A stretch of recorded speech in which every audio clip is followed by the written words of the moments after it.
Thanks, everybody, so much for being here today. I'm here. We've got Chad Warmington he's president and CEO of the State Chamber. Thanks so much for being here, Chad. Sharpest dressed man in Oklahoma there.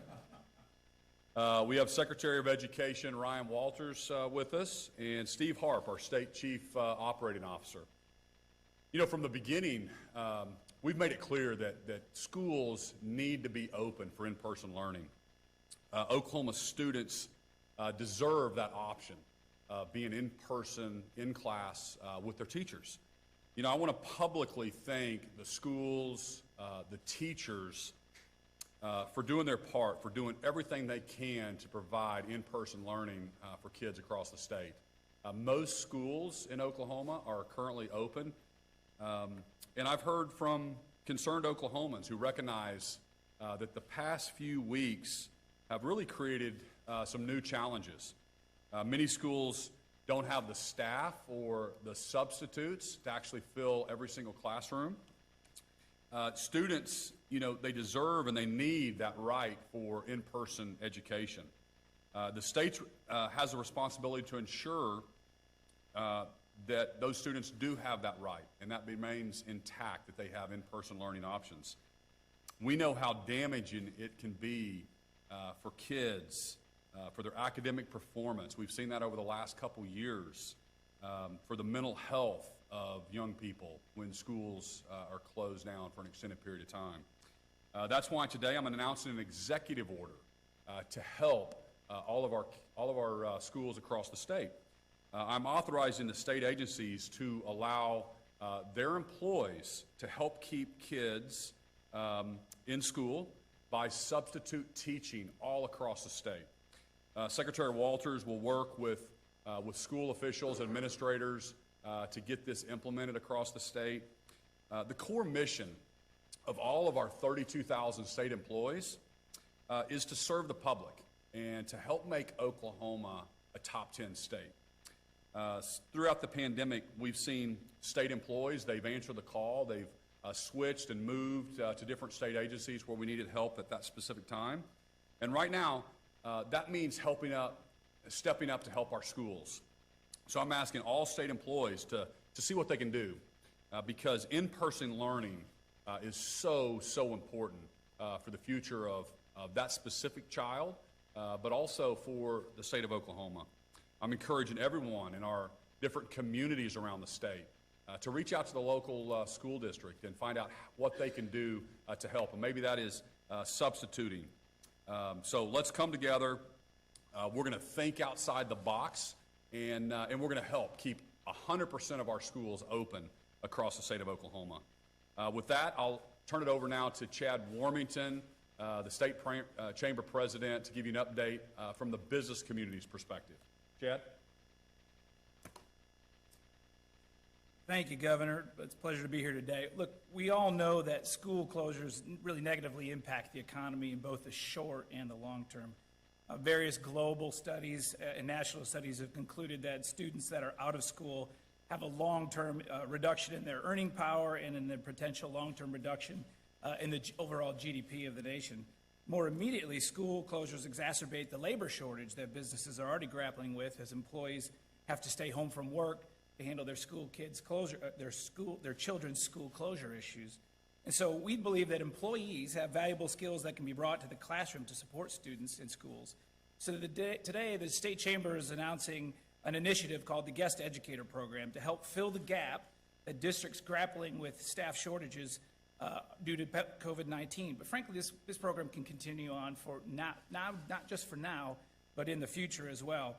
Our immediate goal with the Guest Educator Program is to make businesses aware of the role that they can play in ensuring that students are able to continue learning in their classrooms and to help them understand the relatively simple process that's there to make themselves available to their local school districts. We believe it's good for the community, it's good for the kids, and it's definitely good for business. Additionally, what we really hope is that this program will help build the long-term relationship and partnership between local businesses and schools, and subject matter experts could be available to work in classrooms that would pay dividends to educating students on the future workforce needs of the state of Oklahoma. In fact, Senator Jessica Garvin has some legislation this year filed to help with adjunct and highly qualified substitute teachers. That really speaks to some of that as well, so we'll be working with her on that. And so there's been pockets of success over the years where schools have partnered with businesses, but we hope that this point in time, we can really strengthen those partnerships between industry and schools and to help turn the corner on some of the workforce issues that we're having. So it's not a quick fix. This is a collaborative approach, and it's a long-term approach that'll involve parents, the business community, the education system. But we believe that if the guest educator program works, businesses will be more empowered to match up willing employees of theirs with a school district in their area to help fill the needs. And so they can visit okguesteducator.com. There they'll find a portal where you can find a school district and the contact information to help match up your employees with a school that needs it. And it's a relatively simple process. Most of them just require a background check. But again, working with your local school, you can figure out what the requirements that they may have as well. So I really want to encourage businesses across the state to look into and join the guest educator program. I want us to rally together to keep schools open, keep kids learning, and keep parents working. Thank you very much.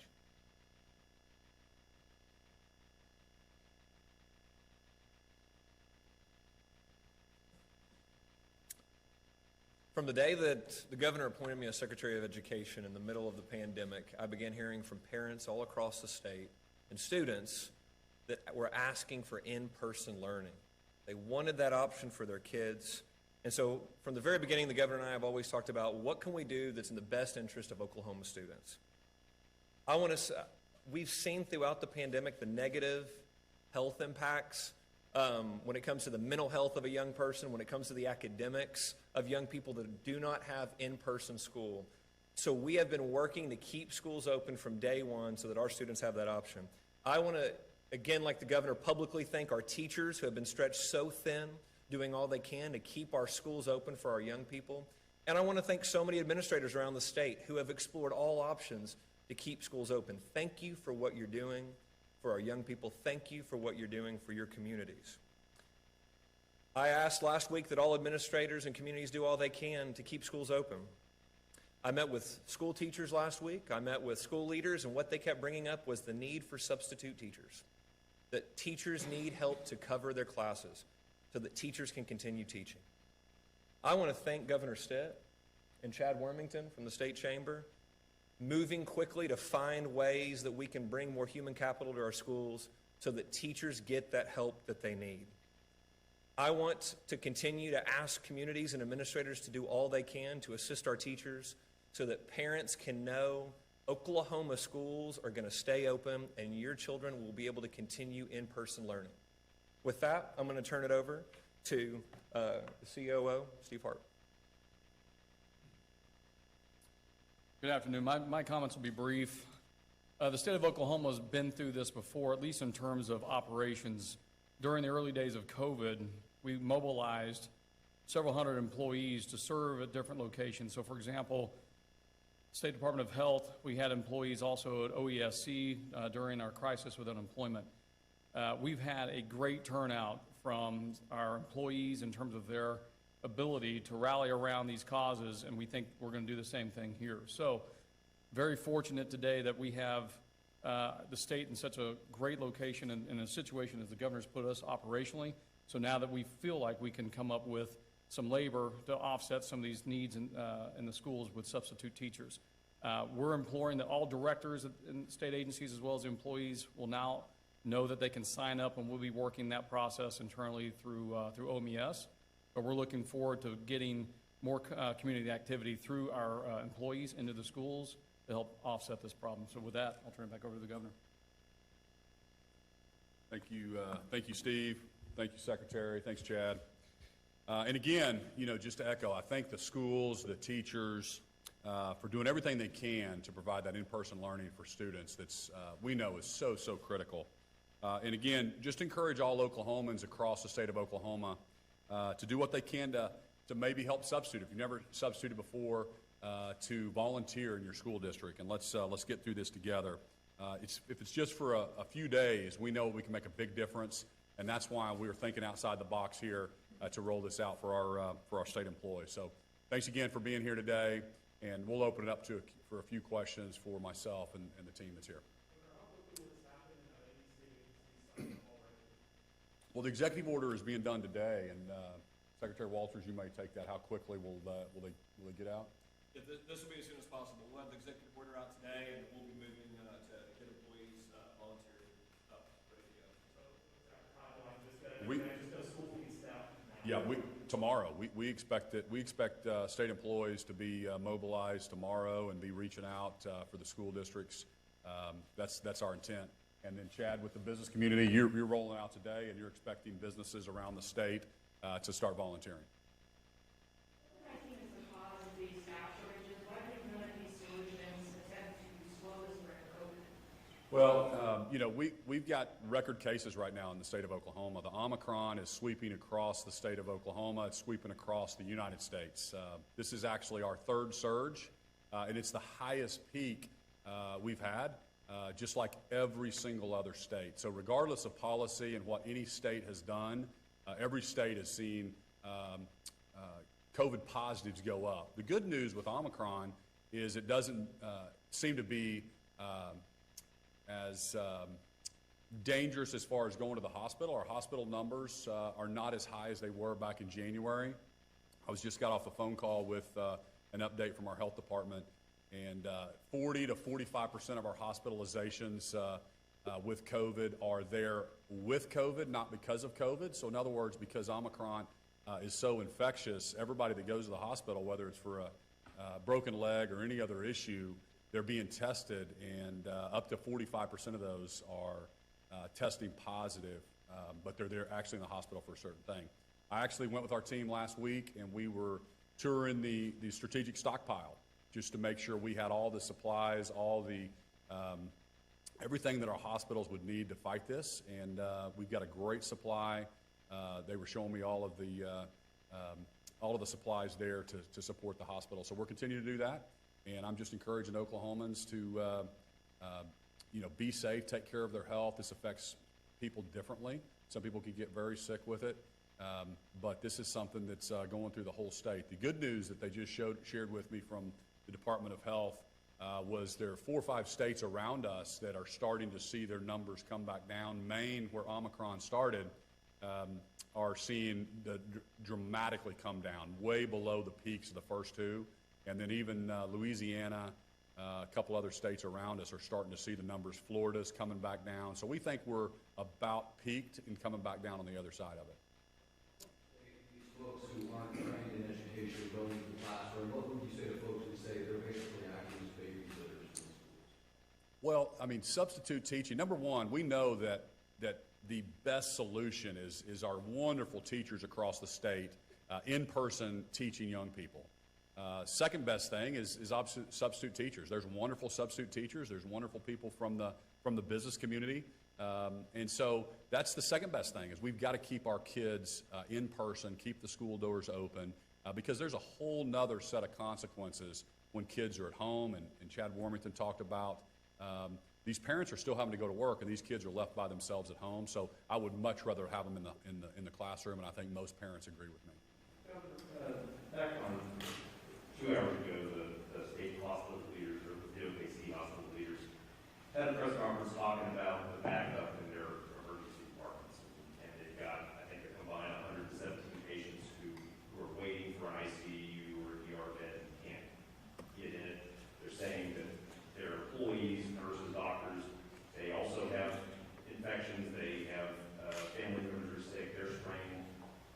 Early in the pandemic, you had you declared a state of emergency, and there was some flexibility given, there was some implementation of some things, hospital search plans, things that we're not hearing about any further. I asked the hospital CMOs whether they were thinking about asking for a 2-week state of emergency, either from the city or Oklahoma City or from you. Thoughts on, is there any benefit to that? Is that something that's on your radar, or did you figure out things that you don't need to have that added authority and flexibility? Well, obviously, I briefed all the time. If the hospitals need anything, we're going to do everything we can to supply what they need. ICU numbers right now are around 270 across the state of Oklahoma. The peak number was over 400 in January. And again, out of that 270, about 40 to 45% of those are there with COVID, not because of COVID. We can track those numbers now. So if there are things that we can waive, if there's bureaucracy, if there's things that the hospitals need, we'll absolutely look at those. I have not heard of those. We've heard about some staffing, non-medical staffing needs. So our Department of Health was just briefing me that they were connecting them with some of the personnel services across the state to provide some of those non-medical needs. So that's one option that I know that they're looking at. The backup option ultimately would be bringing in the National Guard to help with the hospitals. I don't think we're at that point yet. Again, those numbers are not where they were even back in January. We're very sensitive. We talk about it every single day. We're working on it. We want to give our hospitals everything that they need. But the big picture that everybody needs to understand and think about is every single state, regardless of their policies, is having a third spike that's considerably bigger than the first two. Omicron is a new variant. We have 3 million vaccinations administered in the state of Oklahoma right now, about 2.9 million exactly. And 75% of the people in the hospital are unvaccinated. We're still encouraging that. We're transparent with all of our data. But we're also seeing now 43% of the new positive cases are from vaccinated individuals. But we think that's also attributing to keeping people out of the hospital, and plus the fact that Omicron doesn't seem to be as dangerous as Delta and the original coronavirus, which is really, really good news for us. So if the hospital leaders were to request from you an emergency declaration for specific reasons, you would weigh that, Well, there's a difference between waiving a bureaucratic policy or declaring an emergency in the state of Oklahoma. So we would give them everything they need to waive any kind of bureaucracy or hindrance to them take care of patients. So that would be our commitment. Consulted with or talk with school administrators on how to manage how they're going to work, having a bunch of strange people in and out of their schools. It's a specialized skill to manage a bunch of children in a classroom. Is there any kind of training to help people come in from off the street? Yeah, I mean, our Secretary of Education is a public school teacher, and he actually just substituted. Why don't you give her an update on how that all works?